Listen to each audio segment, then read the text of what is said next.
समय बांकीपुर सीट के ऊपर प्रशांत किशोर आगे चल रहे हैं। 8,000 से ज्यादा वोटों से वो आगे चल रहे हैं। जन स्वराज पार्टी के संस्थापक प्रशांत किशोर इस सीट से उम्मीदवार भी हैं और करीबन 8,966 वोटों से वो आगे चल रहे हैं। 16 राउंड की काउंटिंग पूरी हो चुकी है। लगातार 8,000 से ज्यादा 8,900 से ज्यादा वोटों से वो बीजेपी के उम्मीदवार नीरज सिन्हा के से आगे चल रहे हैं। आपको बता दें कि 16 राउंड की गिनती पूरी हो चुकी है।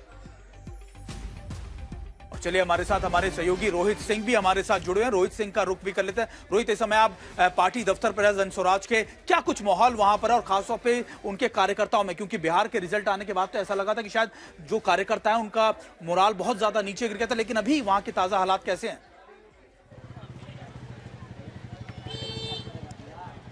नहीं, देखिए, पार्टी का जो जन स्वराज पार्टी का जो कार्यालय है पटना में, वहाँ इस वक्त हालांकि बहुत ज़्यादा कह सकते हैं गहमा गहमी नहीं है, क्योंकि तमाम जो बड़े नेता हैं, कार्यकर्ता जो हैं, वो सब लोग जो है सुबह से ही काउंटिंग सेंटर पर जो है वो मौजूद हैं। लेकिन फिर भी बहुत सारे लोग हैं जो यहाँ पर आ रहे हैं और फिर कह सकते हैं गहमा गहमी धीरे धीरे जो है वो बढ़ना शुरू होगी, क्योंकि जिस तरीके के नतीजे आए हैं ये शायद प्रशांत किशोर के लिए देखिए एक ब्लेसिंग इन डिस्गाइज है बांकीपुर का चुनाव, क्योंकि जो जिस तरीके से खराब प्रदर्शन 2025 के चुनाव में रहा था, 238 की सीटों पर चुनाव लड़ी थी पार्टी, सब सीटों पर हार हो गई थी, कई पर जमानत जब्त हो गया था। उसके बाद प्रशांत किशोर ने कहा था कि अगला चुनाव लड़ेंगे 2030 में, लेकिन ये बांकीपुर का जो संजीवनी उन्हें मिला, जिसे ब्लेसिंग इन डिस्गाइज कहा जा रहा है, इसको जबरदस्त तरीके से लपका है प्रशांत किशोर ने।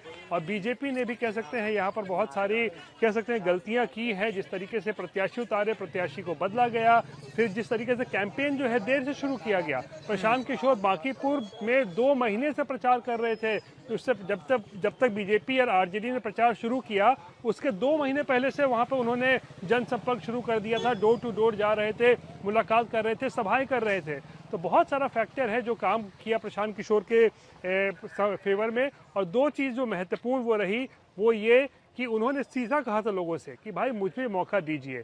एक सीट अगर बीजेपी हार जाएगी सरकार को कोई फर्क नहीं पड़ेगा, एक सीट अगर आरजेडी भी जीत जाएगी उसको भी कोई फर्क नहीं पड़ेगा। तो इसीलिए आप लोग न्यूट्रल होकर मुझे वोट करेंगे तो मैं कुछ परिवर्तन कर सकता हूं। तो इसीलिए लगता है ये नैरेटिव जो है ये सेट हुआ है। ये जनता को भी लगा कि चलिए कोई नुकसान तो नहीं होने वाला है, क्यों नहीं प्रशांत किशोर को कोशिश ट्राई किया जाए, क्योंकि पिछले 3-4 सालों से काफ़ी सक्रिय राजनीति में प्रशांत किशोर रहे हैं। बहुत सारे लोग उनको पसंद करते हैं, उनकी राजनीति पसंद करते हैं। लेकिन देखिए पिछले बार चुनाव में क्या हुआ था, लोगों ने कहा कि प्रशांत किशोर सही तो है, लेकिन क्या उनको वोट करेंगे, क्या उनके बटन दबाया जाएगा जन स्वराज पे? वहां कहीं ना कहीं लोगों से थोड़ा सा कह सकते हैं मन में एक डाउट आ गया था, जिसकी वजह से चुनाव प्रचार प्रशांत किशोर की पार्टी पूरी तरीके से। रोहित, आपका रुख दोबारा से करेंगे और जानेंगे कि आखिरकार जो अपडेट मिल रहा है गिनती को लेकर, 16 राउंड की काउंटिंग हमने अपने दर्शकों को बताया कि पूरी हो चुकी है, लेकिन इसको लेकर जो प्रतिक्रियाएं आ रही हैं वो भी अपने दर्शकों को सुनाते हैं। अभी हम दावा जो किया था उसको कहाँ नकार रहे हैं, अभी उस दावे पर हम कायम हैं। 31 राउंड की गिनती बाकी है। नहीं, हम लोग भी चुनाव लड़े हैं और हम लोग भी 8 टर्म चुनाव जीते हैं। हम भी कभी कभी first round, second round, third round में पीछे चलते थे। इसका मतलब थोड़ी था कि मैं हार के आया हूं यहाँ। ये जनता का जो जनादेश है वो जनादेश पूरा आने दीजिए, और जो भी जनता का जनादेश प्राप्त होगा उसका हम सब लोग मिलकर के सम्मान करेंगे। देखिए, मैं ये जरूर कह सकता हूँ कि एक उम्मीद है और लोगों की निगाहें हैं प्रशांत किशोर जी पे, क्योंकि वो खुद एक चुनाव के रणनीतिकार रहे हैं और अपनी रणनीति में वो कितने सफल हो पाते हैं ये बिहार की जनता आज बतलाएगी। और हम उम्मीद करते हैं कि जो भी जीते वो कम से कम बिहार के प्रति और एक जो उनका जिम्मेवारी है उसके प्रति वो समर्पित रहे। और हमारे साथ शशि भी जुड़े। शशि, देखिए लगातार बांकीपुर सीट को एक अर्बन सीट के तौर पर देखा जाता है और इस समय मौजूदा हालात में अगर प्रशांत किशोर यहां से जीतते हैं, क्योंकि आपने बताया कि देखिए इससे सरकार पर कोई प्रभाव नहीं पड़ेगा, लेकिन एक और विपक्ष का सेंटर, एक और बड़ा, आप कह सकते हैं कि एक बड़ा चेहरा खासतौर पर सम्राट चौधरी के सामने खड़ा हो जाएगा। देखिए, इसका एक अलग इस रिजल्ट को, अगर प्रशांत किशोर वाकई चुनाव जीतते हैं जैसा जो लीडिंग है और जैसे उम्मीद कर रही है उनकी पार्टी, अगर यही नतीजे होते हैं सुमित, तो एक बहुत सबसे बड़ी दिलचस्प बात या सबसे बड़ी चुनौती कह लीजिए वो तो तेजस्वी यादव के लिए होनी है।